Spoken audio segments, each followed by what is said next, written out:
Hace un tiempo yo estaba hablando con Isis, que está por aquí, y estábamos conversando por allí por la escalera, y Isis me decía, ese asunto de que el hijo pródigo entró en sí, hay un versículo que dice, y entró en sí.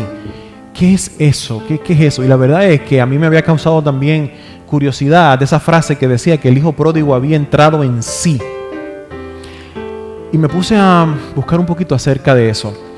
Y yo quiero hablarle a ustedes acerca del hijo pródigo, pero en vez de utilizar la parábola del hijo pródigo que está en el Nuevo Testamento, yo voy a ir al hijo pródigo del Antiguo Testamento para poder entender un poquito ese concepto de entró en sí.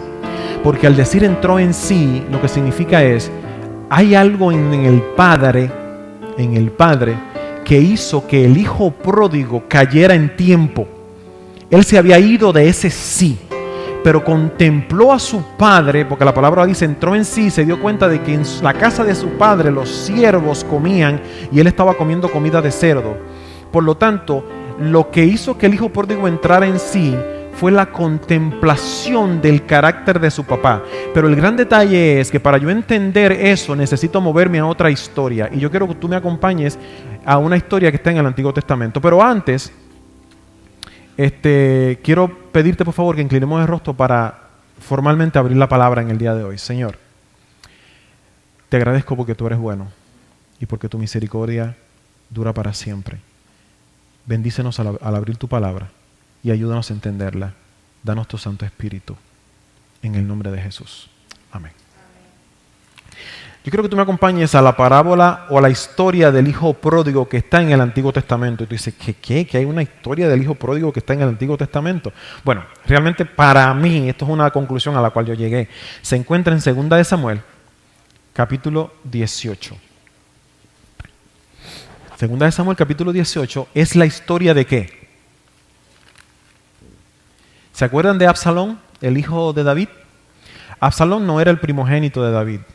Era como el tercer o cuarto hijo de David.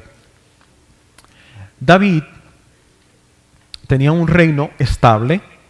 De hecho, se entiende que es el tiempo más estable de Israel.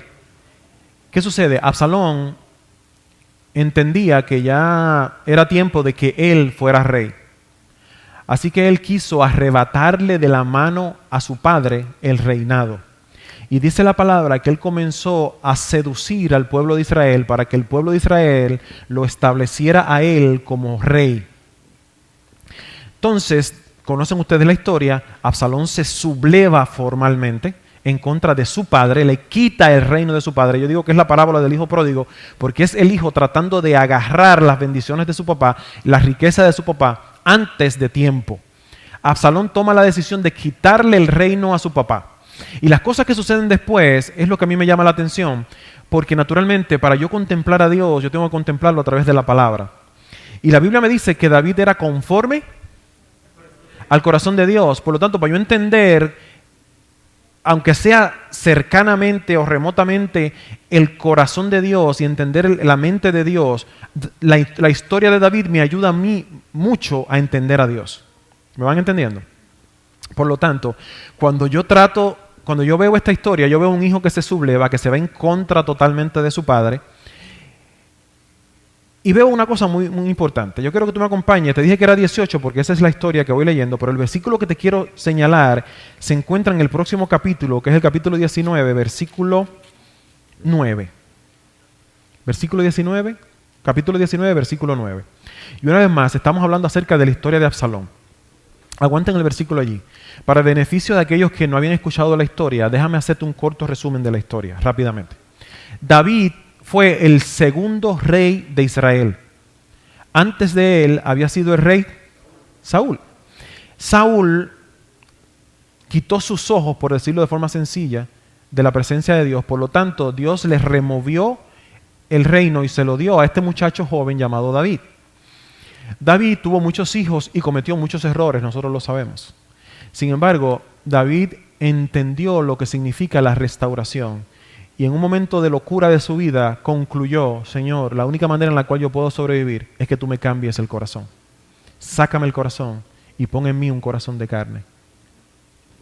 Desde ese momento en adelante David fue totalmente diferente. ¿Qué sucede? Cuando su reino estaba en todo su esplendor y ya David había comenzado a decaer en fortaleza, Absalón, su hijo, tomó la decisión de conquistar al pueblo de Israel, como ya te dije, mediante lisonja y mediante bonitas palabras. Y un día determinado levanta un ejército y el ejército se va en contra de su papá. Y en este es el momento cuando vemos a David. Ustedes conocen a David. David era un individuo férreo. David había aprendido a estar en el desierto. David sabía cómo enfrentarse a quien sea. ¿Por qué? Porque desde pequeño tuvo la oportunidad de ver el poder que tiene Dios contra lo que sea que venga. David entendió aquel versículo que dice: no tenemos lucha contra carne ni sangre. Por lo tanto, cualquier cosa que aparezca que sea carne ni sangre, en mis manos Jehová lo va a entregar. Yo te estoy hablando de David, ¿te acuerdas? El de Goliat, que siendo jovencito tenía una Honda. No tenía una Toyota, tenía una Honda. Por eso que yo tengo Honda. No, es una broma. Agarró la Honda y le dio al gigante en la frente y el gigante cayó patas arriba. Ese es el David que yo te estoy hablando. Te estoy hablando del David que se enfrentó a los filisteos. Del David que peleó contra Saúl. Y aunque tuvo a Saúl en sus manos y en ocasiones lo tuvo allí, tomó la decisión porque tenía carácter y tenía temple y dijo: no, yo no voy a abusar. David era un hombre ecuánime. David era un hombre que alcanzó balance en su vida porque entendió el mensaje que Dios tenía para él. David era un hombre que no le tenía miedo a nadie. David era un hombre que nunca huyó de un enemigo, excepto de Absalón. ¿Por qué huyó de Absalón? Te voy a llevar de un versículo. Segunda de Samuel capítulo 19, versículo 9 dice: y todo el pueblo, acompáñenme, Segunda de Samuel capítulo 19, versículo 9 dice: y todo el pueblo disputaba en todas las tribus de Israel. Había un bochinche en el pueblo, un bochincheo y una vaina. Todo el mundo estaba ahí, muchachos, tú no sabes. Y las viejitas salían con la tacita de café a comentar con la viejita del lado, a decirle: David está increíble. Había un chismoteo y una cuestión y había un bla, bla, bla. Era una cosa increíble. ¿Y qué pasa? ¿Qué era lo que decían? Aquí lo dice: y todo el pueblo y todas las tribus de Israel diciendo: el rey nos ha librado de mano de nuestros enemigos. ¿Eso es cierto, sí o no? Claro que sí. Dice: y nos ha salvado de mano de los filisteos. Los enemigos más fuertes que tenía Israel eran los filisteos, porque era constante el asedio de los filisteos contra Israel. Es más, es tan significativa la presencia de los filisteos en Israel que hoy día la tierra de Israel se conoce con el nombre de los filisteos. ¿Tú sabes lo que significa Palestina? Los romanos en su idioma latín no pronunciaban bien el nombre de Palestina, por lo tanto le decían Filistina. Filistina no lo pronunciaban bien, por lo tanto decían Palestina. Palestina es el nombre evolucionado de los filisteos, de Filistina. Por lo tanto, es curioso que hoy la tierra de Israel, parte de ella, tenga el nombre de los enemigos más férreos que tenía Israel: palestinos. Discúlpeme. Filistea evoluciona a Palestina. Era la manera en la cual los romanos llamaban a la tierra de los filisteos, para hacértelo claro. Entonces, es curioso que la tierra de Israel hoy día tenga el nombre de sus enemigos, que son los filisteos. Entonces David decía el pueblo: nos libró de nuestros enemigos y nos ha salvado de mano de los filisteos. Y ahora, miren qué cosa, ¿qué dice ahí? Ha huido del país por miedo a Absalón. Este versículo me habla del carácter de Dios. Cuando Adán y Eva pecaron, ¿tú sabes lo que hizo Dios? Huyó del Edén. ¿Tú sabes por qué huyó del Edén? En el día de hoy yo quiero hablar contigo sobre eso. Dios es ¿qué? Amor. Y la Biblia dice claramente que el carácter de Dios es amor. Pero también me dice que Dios es fuego consumidor. Y en el día de hoy yo quiero hablar contigo acerca de esta parte del carácter de Dios. Dios es fuego consumidor. ¿Dónde se encuentra eso? Acompáñenme por favor todos ustedes al libro de Hebreos, capítulo 12. Libro de Hebreos, capítulo 12, versículo 28. Dice ahí, ¿lo tenemos? Hebreos, capítulo 12, versículo 28. Así que recibiendo nosotros un reino inconmovible, tengamos gratitud y mediante ella sirvamos a Dios y agradémosle con temor y reverencia. ¿Por qué? ¿Por qué? ¿Qué dice allí, versículo 29 de Hebreos capítulo 12? Porque nuestro Dios es fuego consumidor. Nuestro Dios es fuego consumidor. Y en el día de hoy yo tengo que venir a hablarte acerca de este asunto. Y dejemos la historia de David y Absalón allí, on hold, aguantando, hasta que entonces desarrollemos un poquito la historia que queremos presentarte en el día de hoy. Bueno, para hablar de eso, definitivamente, ahí está el versículo 12:29, yo tengo que hablarte a ti del día cuando se habrá de manifestar esa parte del carácter de Dios. Tengo que hablar contigo acerca de ese gran día del juicio. Y te voy a hacer un resumen para beneficio de las personas que nos visitan en el día de hoy. Nosotros vivimos aquí, pero dice la palabra que muy pronto, y estoy más convencido que nunca, le decía yo a mi esposa el otro día, y a mis hijos, estoy más convencido que nunca de que la venida de Cristo está cerca, y otro día te digo por qué. Y no es un decir, no es como que yo lo vengo diciendo hace 20 años, no, discúlpame, hace 20 años yo no estaba tan seguro. Y claro, lo que yo decida o lo que yo piense no es relevante, ¿verdad? Pero te estoy hablando de mi perspectiva. Cuando Cristo regrese, dice la palabra en 2 Tesalonicenses que los muertos en Cristo resucitarán primero. Por lo tanto, todo aquel que haya aceptado a Jesús en su vida, que haya sido seducido por Cristo y que antes de morir no haya rechazado la salvación gratuita ofrecida por el Señor, se habrá de levantar primero. Entonces, vendrá Jesús, los muertos en Cristo salen de la tumba y comienzan a elevarse en el cielo. ¿Está bien? Jesús está en las nubes con sus ángeles, con sus millones y millones de ángeles. Y entonces los muertos en Cristo resucitan primero y van a recibir a Cristo en las nubes. Y allí están los muertos en Cristo. Y nosotros que habremos quedado viendo a Jesús en las nubes, vamos a ver a los muertos que salen de las tumbas con cuerpos nuevos. Allá el que tenía una mano menos habrá de tenerla, porque el Señor habrá de restaurar las cosas a su estado original.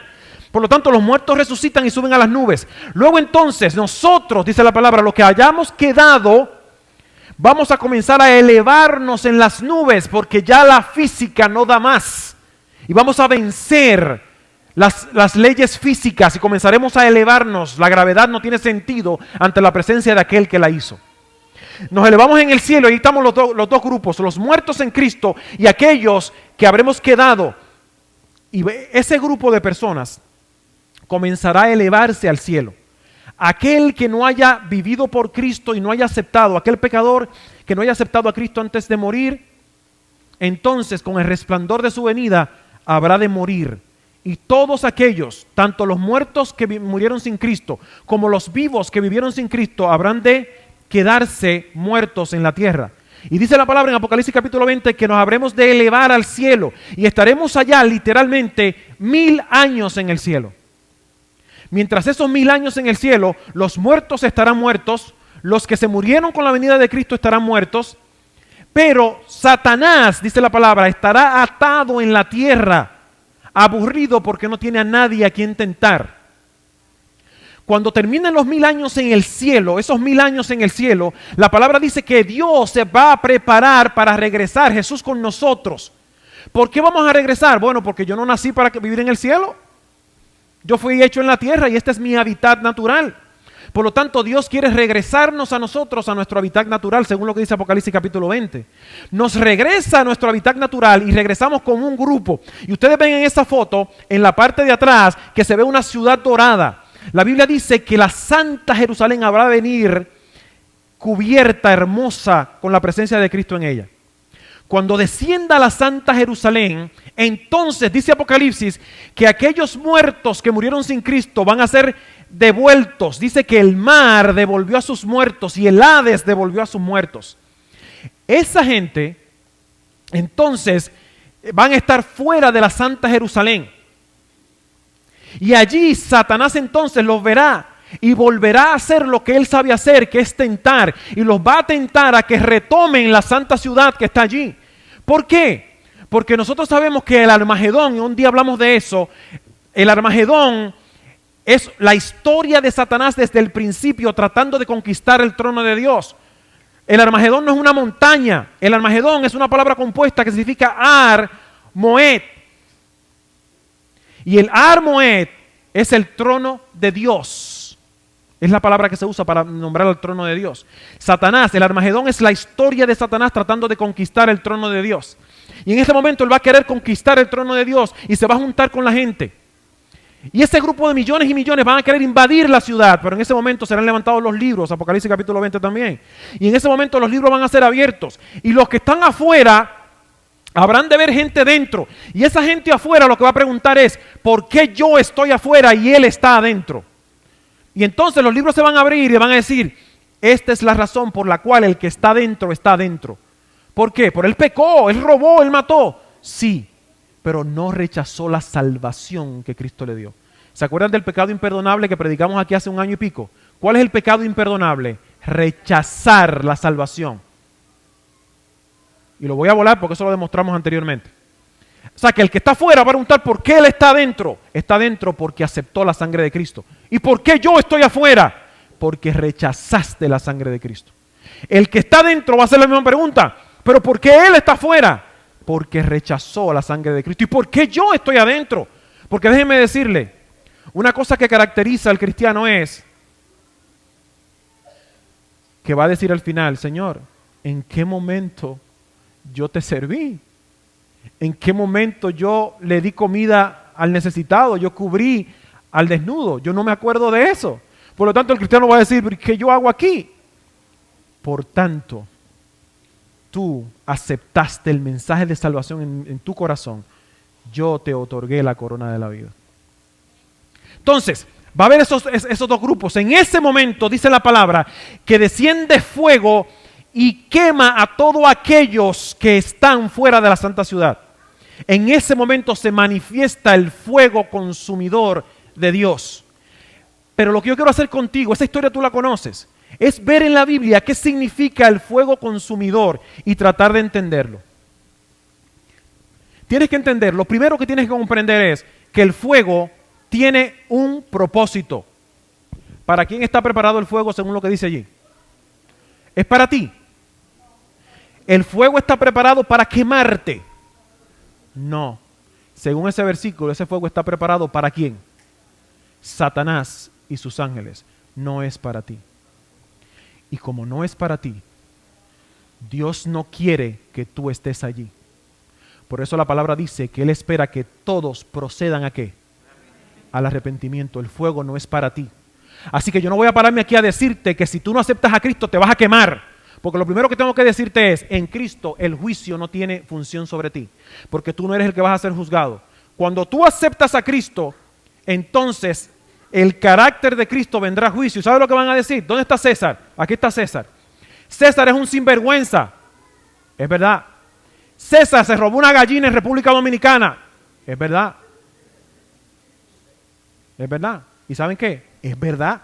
Yo me robé una gallina en República Dominicana. Y me acuerdo del día. Y era más de una. Tienes razón. ¿Y saben qué? Van a decir, César estaba bebiendo alcohol ese día. ¿Y saben qué? Es verdad. Por eso me pude robar la gallina, porque si no lo hubiera podido hacer. Pero ¿saben qué? Cuando todo eso se diga, en ese momento entonces, ¿pero y por qué César tiene acceso a la salvación? ¿Sabes por qué? A pesar de que César es un sinvergüenza y lo sigue siendo, es mi sangre que yo he puesto por él. Y yo vengo a hablarle aquí hoy, te vengo a hablar a ti, que estás lejos de la presencia de Dios porque tú crees que Dios te persigue para castigarte. Y yo vengo a hablarte a ti porque estás lejos de la presencia de Dios porque tú crees que lo que has hecho es tan malo que Dios no quiere tenerte cerca. Te vengo a hablar aquí que viniste a la iglesia hoy, aunque viniste a la iglesia hoy, viniste a regañadientes. ¿Por qué? Porque este lugar tú no sientes que es para ti. Te voy a decir una cosa, el peor error que puede permitir Satanás es dejar que una persona que esté fuera, lejos de Dios, venga a territorio santo, porque el Espíritu te toma y te posee. Así que lo que te vengo a decir es, prepárate para la experiencia que Dios te tiene en este día, porque Dios quiere bendecirte, transformarte. Lo primero que tienes que entender es que ese fuego no está preparado para ti, sino para Satanás y sus ángeles. Y quiero decirte otra cosa, se ha dicho por ahí, a mí me dijeron desde chiquito, yo lo veía en los muñequitos, que en el fuego estaba debajo de la tierra y que ese fuego iba a quemar a la gente forever and ever and ever. ¿Saben qué? Si tú crees en que Dios le va a dar a Satanás un infierno para que castigue a la gente toda su vida, entonces Dios es injusto. ¿Por qué? Porque Satanás causó todo este problema y para colmo le dan un juguetito para que se entretenga toda la eternidad. Es como decirle a Satanás, toma, agárrate este PS4 y juega toda tu vida con la gente. Sí, Satanás tiene un jueguito de video allí en el infierno a quemar. Hoy decidí que voy a quemar a Osvaldo. Osvaldo, ven. No, Dios no puede permitir que el pecado se perpetúe. Hay uno que tiene inmortalidad según el libro de Romanos y es Dios. Satanás no posee inmortalidad. Y la Biblia claramente lo dice y lo vamos a ver ahorita. El infierno, escuchen esto. Y vengo aquí para decirlo en la cámara. El infierno, como lo conocemos, un lugar físico donde están los demonios punchando a la gente con tridente y quemándole los deditos, no existe. Y yo esperaba un amén. Gloria a Dios. Lo voy a repetir. Vamos a tratar con este lado. El infierno, como se nos ha enseñado, que es un lugar físico, no existe. Va a ser un evento, sin embargo. Un momento particular. Y ese evento particular está preparado para Satanás y sus ángeles. Ahora bien, ¿cuánto dura? Como Sodoma y Gomorra y las ciudades vecinas, las cuales de la misma manera que aquellos habiendo fornicado, Sodoma y Gomorra, que le entienda, he ido en pos de vicios contra naturaleza, fueron puestos por ejemplo, sufriendo el castigo del fuego eterno. ¿Sufrió Sodoma y Gomorra el castigo del fuego eterno, sí o no? ¿Se está quemando Sodoma y Gomorra todavía, sí o no? ¿Y por qué ahí dice fuego eterno? Yo sé que nosotros conocemos lo que significa, pero para aquel que nos está visitando en el día de hoy, fuego eterno está hablando acerca de Jehová, porque dijimos que Dios es fuego consumidor. ¿Quién es ese que es eterno? Es la fuente, Dios misma. Y ese fuego consume hasta que acaba con la materia. Y por eso se llama fuego eterno. Sodoma y Gomorra no se quema toda la vida. De esa misma manera, Apocalipsis capítulo 20, cuando dice que Satanás habrá de quemarse y que allí estarán por los siglos de los siglos, lo que está hablando es el carácter de la situación, la consecuencia. Por lo tanto, ese fuego eterno habrá de consumir toda materia hasta que termine y la tierra será restaurada. El detalle es que en la tierra, aquí donde nosotros vivimos, tenemos perspectivas diferentes de las cosas. Cuando Adán vio a Eva antes de pecar, decíamos en la clase, la vio y dijo, qué linda, yo la amo, me voy a entregar por ella. ¿Se acuerdan de eso que lo dije la otra vez que prediqué aquí? Tan pronto peca Adán, le preguntaron, ¿y dónde está Eva? ¿Quién fue el que cometió este pecado? Ella fue. ¿Ven la diferencia? Antes de pecar, se daba por su esposa. Después de pecar, la acusó y le dijo, ella tiene la culpa. Siempre hay dos perspectivas y visiones de Dios. Y a mí me sorprende que normalmente la visión que predomina en la iglesia es la visión muy particular. Y te voy a decir cuáles son. Siempre hay una visión redimida, una mente redimida que opina acerca de Dios. Pero siempre hay una visión desde el punto de vista de un pecador. Podemos ver a Dios desde dos perspectivas. La perspectiva de la redención o la perspectiva del pecado. Cuando hablamos de que Dios es fuego consumidor, cuando hablamos de que Dios es fuego, yo te voy a dar ahora unos versículos para que podamos entender de qué cosa está hablando la palabra. Y el versículo que tengo para darte se encuentra en Éxodo capítulo 24. Y déjeme decirle, este versículo me pareció muy curioso. Y recuerden que estamos hablando del tema de que Dios es... Y ya aprendimos que ese fuego se habrá de manifestar el día del juicio y se va a extender hasta que acabe con toda la materia. Y aprendimos que Satanás no va a estar quemando gente toda la vida. No lo he demostrado, lo voy a demostrar en unos segundos. Aprendimos que Satanás tendrá final porque él no es eterno. Y aprendimos que el infierno es un día y no un lugar. Y como es un día, habrá de tener final. Éxodo capítulo 24, versículo 17. Acompáñenme por favor a este versículo.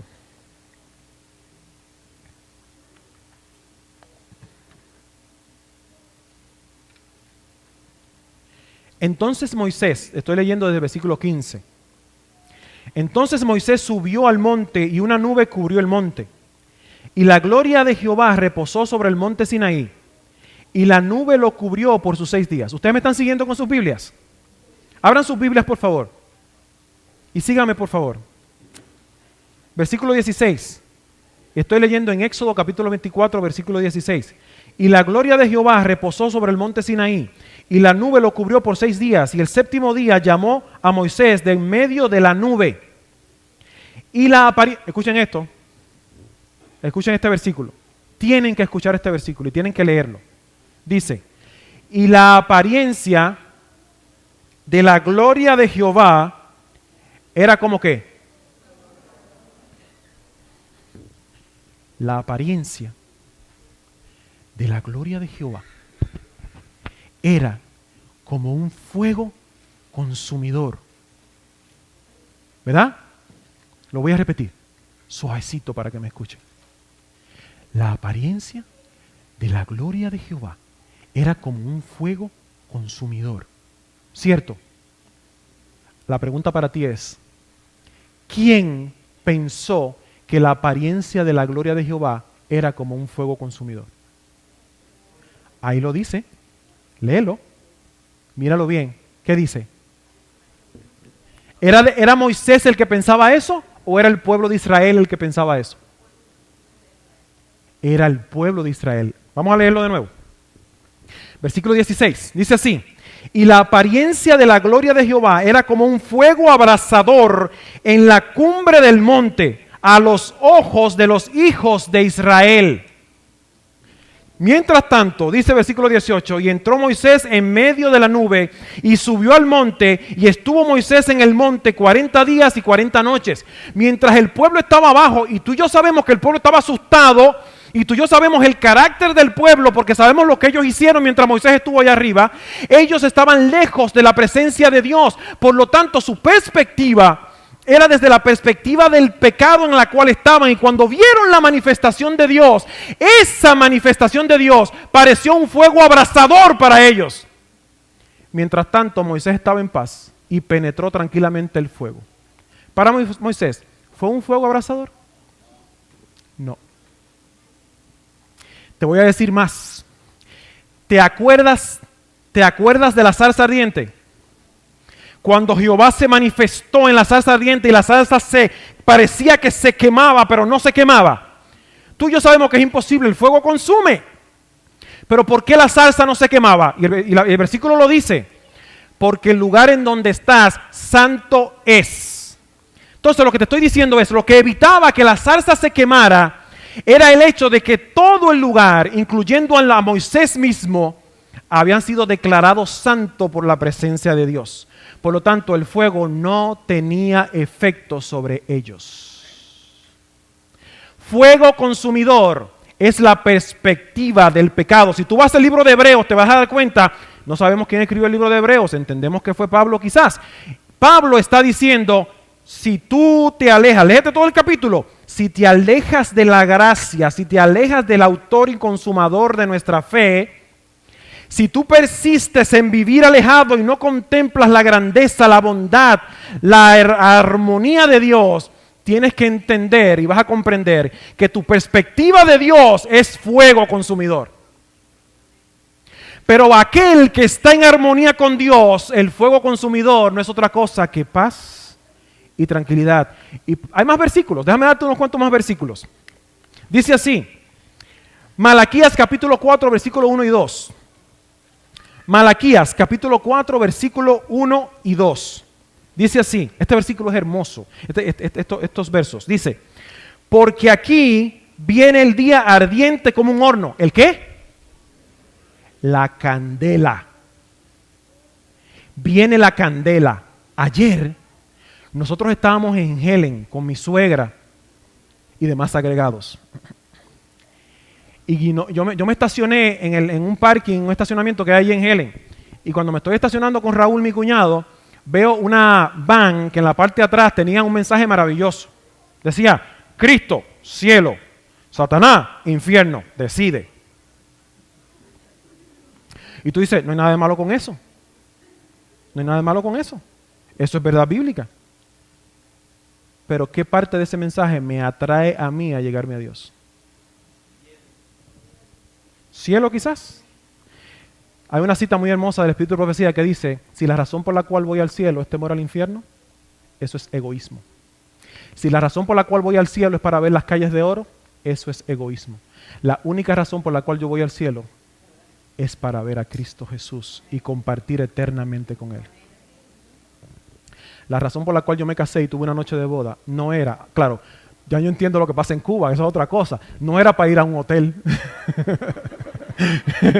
Y comprendemos eso. Ya Olga me había contado un poquito de eso. La razón por la cual yo me casé era porque a esa mujer yo la quería tener para mí, para toda la vida. Y la razón por la cual yo persisto y llego a mi casa con alegría todos los días a verla, no es para entrar a la gaveta y buscar el certificado de matrimonio y decir, wow, estoy casado con ella, y lo guardo. No, es para contemplarla, porque estoy locamente enamorado de ella. La razón por la cual yo quiero ir al cielo, ¿sabes por qué? ¿Saben qué? Te voy a ser sincero, yo le digo a mis hijos, siempre le he dicho, yo quiero ser sincero predicando y en mi casa. Cuando yo pienso en calles de oro me da dolor de cabeza. Porque a mí el resplandor me da dolor de cabeza. Yo quiero una cosa verde mejor. Por lo tanto, la razón por la cual yo quiero ir al cielo no es para ver las calles de oro. Es para estar debajo del árbol, sentado con el maestro y pasar la noche entera escuchándolo, como los discípulos. Entonces yo te estoy diciendo que la perspectiva del fuego consumidor, según la Biblia, es una perspectiva desde el punto de vista del pecador. Escucha esto, Malaquías capítulo 4, versículo 1. ¿Por qué aquí viene el día ardiente como un qué? Horno. Estoy leyendo Malaquías capítulo 4. Malaquías es un libro de la Biblia y está antes de Mateo. Es el último libro de la Biblia. Malaquías capítulo 1, versículo 1. ¿Por qué aquí viene el día ardiente como un horno y todos los soberbios y todos los que hacen maldad serán qué? Serán estopa. Estopa es material para quemar. Aquel día que vendrá los abrazará, ha dicho Jehová de los ejércitos, y no les dejará ni raíz ni rama. Tú tienes que entender hoy, que Dios te ha puesto una sola opción. Dios decidió salvarte. Miren, yo no decidí por la salvación. Yo no acepté la salvación. Le voy a decir más. Cuando mi salvación fue ejecutada, yo no había nacido. Ni siquiera mi tatarabuelo había nacido. En el Getsemaní, Jesús estaba en la encrucijada de salvarme y no salvarme. Y vio mis pecados. Y vio que yo no tenía posibilidad. Y estando en esa condición, tomó la decisión y decir, Señor, yo no quiero pasar por esta situación, pero que no se haga mi voluntad, dijo Jesús, sino la tuya. Por lo tanto, mi salvación se ejecutó y se decidió en el Getsemaní. Yo no decidí por mi salvación. Y aún más, esa decisión del Getsemaní fue preparada desde antes de la fundación del mundo. Por lo tanto, tu salvación fue ejecutada desde antes de la fundación del mundo. Por eso salvarse es más fácil que perderse. Porque para salvarte, Dios te dejó una opción. Para salvarte, déjate atraer por las cuerdas de amor que te seducen y te atraen hasta la salvación. Para perderte, prepárate, que te lo voy a decir. Tú vas a tener que pelear toda tu vida contra el Espíritu que te dice aquí, Dios te ama incondicionalmente. Todos los días vas a tener que levantarte, y escucha bien, y se lo estoy hablando a los jóvenes. Chicos, si tú quieres perderte, fine. Hay una posibilidad, va a haber un fuego que va a descender sobre esa gente que decide perderse, pero tienes que entender que para perderte tienes que todos los días decirle al Espíritu Santo que te atrae con cuerdas de amor, decirle a la cruz de Cristo que si fuera levantada atraerá a todos hacia Él, decirle no me interesa la salvación, y no hay nada más terrible que todos los días pelear contra alguien que te ama sin condiciones. Dura cosa te es dar coces contra el aguijón. No pelees contra el Espíritu. Procede al arrepentimiento, mi pana, y relájate. Tú tienes cargas, trae tus cargas al maestro que te dice, venid a mí, todos los que estáis trabajados y cargados, y yo los haré descansar. Tomad mi yugo, porque mi yugo es fácil y mi carga ligera. Por lo tanto, vivir con Cristo es la cosa más fácil que existe. Entonces, aquí dice, para aquellos que se pierden, los soberbios y todos los que hacen maldad serán estopa. Aquel día vendrá, los abrazará. Hay un día en donde el fuego se habrá de manifestar. Los abrazará, ha dicho Jehová de los ejércitos, y no les dejará ni raíz ni rama. Ahora bien, para los que están con Cristo, ese mismo día, ¿qué van a ver? Aquellos que no se hayan decidido por Jesús, van a ver fuego que los consume. Ese mismo fuego, para aquel que amó a Cristo, mira lo que dice aquí, versículo 2. Mas a vosotros, los que teméis mi nombre, nacerá el sol de justicia. ¿Tú sabes lo que te estoy diciendo? Que mientras aquellos que no aceptaron a Cristo van a sentir que el fuego los quema, yo voy a estar tomando un sontán. Porque para el que haya aceptado a Cristo, ese fuego es un sol de justicia. Por eso Apocalipsis dice que no habrá necesidad de luna ni de sol, porque su presencia habrá de alumbrarnos. Pero esa luz, para aquel que no contempló a Cristo durante su vida, será, ¿qué cosa? Fuego consumidor. Ahora nota que el fuego consumidor lo que es en virtud de la lejanía de la persona con Dios. Por lo tanto, el fuego consumidor es contemplado solamente por aquellos que viven una vida lejos de Jesús. Y por eso en Hebreos Pablo le dice, si tú persistes en este estilo, tienes que entender que Jehová es fuego consumidor. ¿Será posible que alguien viva en el fuego consumidor? ¿Qué ustedes creen? No, imposible. No se puede vivir en el fuego consumidor. Ezequiel capítulo 28, versículo 18. Ezequiel capítulo 28, versículo 18. Agárrate bien de la silla, porque yo vengo a hablarte del carácter de Dios. Yo vengo a hablarte del Dios que te ama, del Dios que te busca y del Dios que es perfecto. De ese Dios que aunque me han dicho que ese día del juicio va a ser ñácata fuego para quemar a todo el mundo. De ese Dios que tiene fuerza y que ese día va a hacer su justicia. Entiende un detalle. Primeramente, si tú quieres comprender el carácter de Dios, ya te dije que la mejor manera es estudiar a David. Después de leerte este versículo, yo voy a ir donde David para que veas el sentimiento de Dios el día del juicio. Escucha esto. Ezequiel capítulo 28, versículo 18. Con la multitud de tus maldades, Dios le está hablando ¿a quién? ¿A quién? Dios le está hablando a Satanás. Este versículo, este capítulo prácticamente completo, habla acerca de Satanás. Con la multitud de tus maldades y con la iniquidad de tus contrataciones, profanaste tu santuario. Yo pues saqué, escucha esto, fuego consumidor, manténlo en la mente. Yo saqué fuego de en medio de ti, el cual te consumió, y te puse en ceniza sobre la tierra a los ojos de todos los que te miran. Satanás va a morir. Todos los que te conocieron de entre los pueblos se maravillarán de ti. Espanto serás y para siempre dejarás de ser. Gloria sea el nombre de Cristo. Porque el pecado tiene fecha de caducidad. El pecado va a terminar y Satanás habrá de terminar en un momento determinado.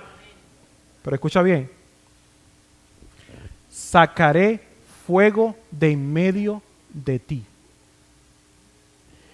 ¿Será que entonces, cuando el pecado es enfrentado a la gloria maravillosa de Dios, cuando Dios expone su grandeza, ¿te acuerdas de la zarza ardiente? Me voy a tapar, Moisés. Cuando Dios expone su gloriosa manifestación ante el pecado puro y llano, sin protección, ¿el pecado sufre de autocombustión? ¿Será que el fuego consumidor, que ya te dije que es en virtud del pecador, no es otra cosa que la reacción del pecado ante la gloriosa manifestación de ternura y de amor del Dios maravilloso? Según ese versículo dice que el fuego nace de dentro de Satanás. La señora White, si no me equivoco, dice que el pecado se autodestruye. Por lo tanto, lo que yo te estoy diciendo es que el fuego consumidor no es otra cosa que cuando el pecado se expone a la gloria de Dios, no puede sobrevivir el pecado ante la gloria de Dios y se autocombustiona, se quema en sí mismo. Ahí dice, Satanás sufrirá de autocombustión, se va a quemar por dentro y ese fuego entonces va a quemar a todos los que están al lado y se va a formar un lago de fuego y azufre y todos serán exterminados. ¿Pero por qué? Porque Dios manifestó su gloria hermosa y el pecado no subsiste en la presencia de Dios. Fuego consumidor. Para siempre dejarás de ser, dice la palabra. Y para ir terminando, yo quiero que vayamos al libro de Isaías. Libro de Isaías, capítulo 33. Te pregunté, ¿podrá alguien sobrevivir al fuego consumidor? ¿Será posible que alguien sobreviva al fuego consumidor? Isaías 33, versículo 14. Y dice así. Los pecadores se asombraron. ¿Todos ustedes tienen Isaías 33, versículo 14? Los pecadores se asombraron en Sión. Espanto sobrecogió a los hipócritas. ¿Quién de nosotros, qué dice allí? ¿Morará en el fuego consumidor? ¿Quién de nosotros morará en el fuego consumidor? ¿Quién de nosotros habitará con las llamas eternas? ¿Vieron los dos versículos? Fuego consumidor, llamas eternas. Y aquí da la respuesta. El que camina en justicia y habla lo recto, el que aborrece la ganancia de violencia, el que sacude sus manos para no recibir cohecho, el que tapa sus oídos para no oír propuestas sanguinarias, el que cierra sus ojos para no ver cosa mala. Este habitará en las alturas, fortaleza de roca será en su lugar de refugio, se le dará su pan y sus aguas serán seguras. Tus ojos verán al Rey en su hermosura, verán la tierra que está lejos. ¿Podrá alguien vivir en las llamas eternas, en el fuego consumidor? Ahí dice que sí. Dice que los hipócritas tendrán su día, pero aquel que pueda vivir en las llamas eternas, ¿quién es? El que camina en justicia y habló lo recto. Significa entonces que hay un tipo de persona que habrá de sobrevivir al fuego eterno. Que ese fuego eterno no tendrá un efecto sobre él. ¿Por qué? Porque como vimos en Malaquías, cuando esa persona esté frente al fuego eterno, el fuego eterno va a ser un sol de justicia, no un fuego que queme. Por lo tanto, entonces, ¿quién es aquel que puede sobrevivir a las llamas eternas? La Biblia dice que no hay justo ni siquiera uno. Por cuanto todos pecaron y están destituidos de la gloria de Dios. Pero aquí me dice claramente que el que camina en justicia, ese morará en las llamas eternas. ¿Quién es aquel que camina en justicia? Cristo Jesús. Y entonces caemos al tema que Osvaldo presentó hace ya un mes. La justificación por la fe. Tu única salida al fuego eterno es que seas justificado por medio de la fe, según lo que dice Pablo en Romanos capítulo 5. Si en las llamas eternas tú no te encuentras justificado a través de Cristo, tú vas a estar afuera quemándote. Si en las llamas eternas tú has sido justificado hoy, vas a estar dentro recibiendo bendición. Por lo tanto, ¿podrás tú sobrevivir las llamas eternas? Seguro. Y últimamente termino con el mismo versículo. Pues que ya no vivo yo, es que vive Cristo en mí. Y si Cristo vive en mí, ¿Él sobrevive las llamas eternas, sí o no? Por lo tanto, ¿podrás tú sobrevivir las llamas eternas? ¿Sí o no? Sí. Por lo tanto, las llamas eternas no son llamas eternas para ti. Es un sol de justicia. Aquel que nos llamó de las tinieblas, ¿a qué? A la luz admirable. Para nosotros el fuego eterno es luz admirable. Para aquel que no ha aceptado a Cristo, el fuego eterno es fuego consumidor. Por lo tanto, ¿Jehová es fuego consumidor? Sí. Solo para aquellos que rechacen la salvación. ¿Tú quieres que yo dedique tiempo a hablar de que Jehová es fuego consumidor? ¿Qué tal si hablamos de las bondades de aquel que nos llamó? Solo los pocos que se pierdan habrán de contemplar el fuego consumidor. Los millares y millares de Apocalipsis que dice que habrán de ser salvos, habrán de contemplar la luz admirable. ¿Qué tal si nos entretenemos un poco hablando de la luz admirable de Jehová? Que es lo único que me conduce a mí al arrepentimiento. Termino con esto. Hebreos capítulo 4. Si cuando yo soy salvo a través de Cristo, Jehová es fuego consumidor, entonces este versículo no es cierto. Pero una vez yo acepto a Cristo en mi vida, este versículo tiene razón. Hebreos capítulo 4, versículo 16 dice: acerquémonos pues confiadamente al trono de la gracia, para alcanzar misericordia y hallar gracia para el oportuno socorro. Si fuera fuego, no puedo acercarme confiadamente, porque el fuego quema.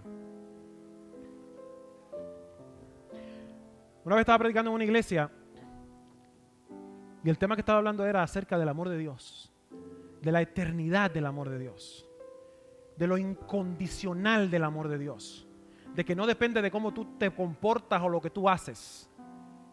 El libro de Jeremías dice: con amor eterno te he amado, por eso te prolongué mi misericordia. Si es amor eterno, significa que no depende de mí, porque yo no soy eterno. Puede que a Dios no le guste lo que tú hagas, y puede ser incluso que eso que tú haces y te gusta tanto te lleve al fuego eterno. Pero ese día estamos hablando acerca del amor de Dios. Hicimos un llamado y se levantaron muchas personas, y yo de verdad no me di cuenta de quiénes se levantaron. Después de terminar la predicación, una persona se me acercó donde mí y me dijo lo siguiente: entre las personas que se levantaron a tu llamado, había un señor de unos 46 años, alto, flaco. Yo tuve la oportunidad, me dijo esa persona, de conversar con ese señor. Y ese señor me contó su historia. Ese día, sábado por la tarde, él había tomado la decisión de quitarse la vida. Pero sintió en su corazón venir a la iglesia para darle una última oportunidad a Dios. Entonces escuchó que Jehová te busca, que Jehová te ama, que Jehová quiere estar cerca de ti, que quiere redimirte, que dio su vida por ti. Escuchó lo que David dijo en 2 de Samuel cuando Absalón murió. 2 de Samuel capítulo 18 versículo 33. Entonces el rey se turbó, David, cuando le dieron la noticia de que su hijo estaba muerto. El rey se turbó y subió a la sala de la puerta, y llorando y yendo decía: hijo mío, Absalón, hijo mío, Absalón, ¿quién me diera que muriera yo en lugar de ti, Absalón, hijo mío, hijo mío? Es esto lo que Dios va a estar pensando el día del juicio. No va a ser un día de felicidad total. Para nosotros sí, pero Dios ama a la gente que está afuera con amor eterno. Esto es lo que Dios habrá de estar pensando el día del juicio. Cuánto yo no hubiera querido dar mi vida por ti para salvarte. ¿Lo dio Dios? La palabra dice que Dios se hizo hombre en Jesús y ofreció su vida por nosotros para salvarte. Ese día este señor escuchó esa palabra y escuchó que Dios lo estaba buscando. Y ese día tomó la decisión de quitarse de la mente el suicidio y entregarse completamente a Cristo Jesús. Probablemente tú te preguntas, tú me conoces, yo he predicado mucho en esta iglesia, y tú te preguntas, ¿por qué César siempre hace llamados? ¿Por qué hay que hacer llamados? Honestamente, la razón por la cual se predica es para que tú comprendas que Dios te ama y para que tú tomes decisiones en favor del amor de Dios. ¿Será que hay alguien el día de hoy que quiera decirle, Señor, como Absalón, yo me fui de tu presencia y intenté quitarte lo que te pertenece antes de tiempo? Pero hoy estoy vivo todavía y sé que Dios entregó su vida por mí. Y hoy tengo la oportunidad de decirte, Señor, como el hijo pródigo, regresé a casa.